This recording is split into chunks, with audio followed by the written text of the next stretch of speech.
Boss, ano boss? Quality. Quality. Quality naman. Opo. Si Bossing, taga saan pala si Bossing? Taga Quezon City po. From Quezon City pa yung project natin for today. Ipa-powder coat natin yung mugs ni Bossing. Tapos i-change color naman natin sa glossy Ferrari red yung kanyang outer fairings.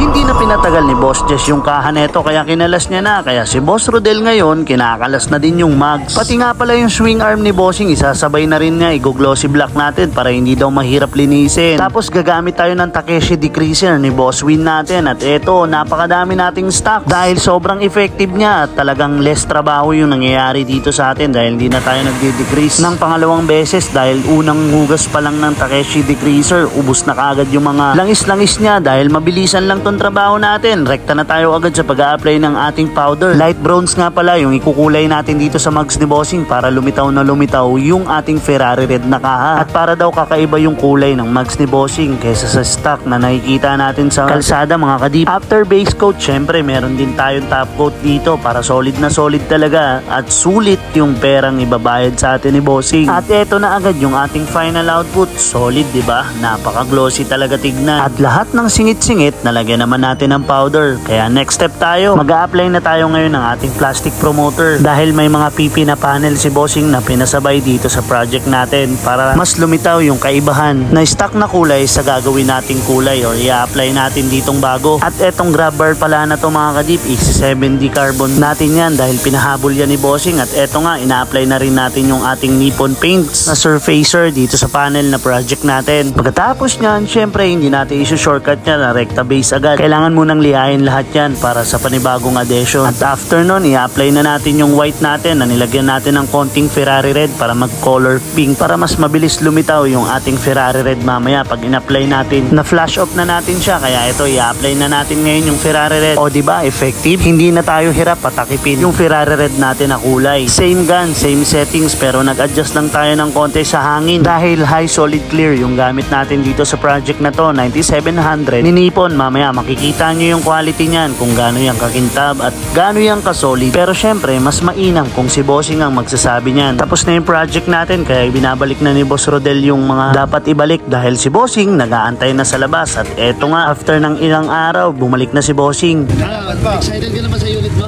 Ayaw naman boss. Sige, wait lang, labas lang natin. Eto nga't ilalabas na natin yung unit ni Bossing at eto na siya mga kadip. I-flex natin yan once natapos na yung client feedback natin kay Bossing. Gawa mo boss. Ano boss, ano boss? Quality. Quality. Quality. Motor ni Bossing oh. Quality naman. Opo. Si Bossing, taga saan pala si Bossing? Taga Quezon City po. Quezon City. Ano pangalan ulit ni Boss? Yes po. Si Boss Jess. Boss Jess, pa-rate naman ako 1 to 10. 12 po, 12.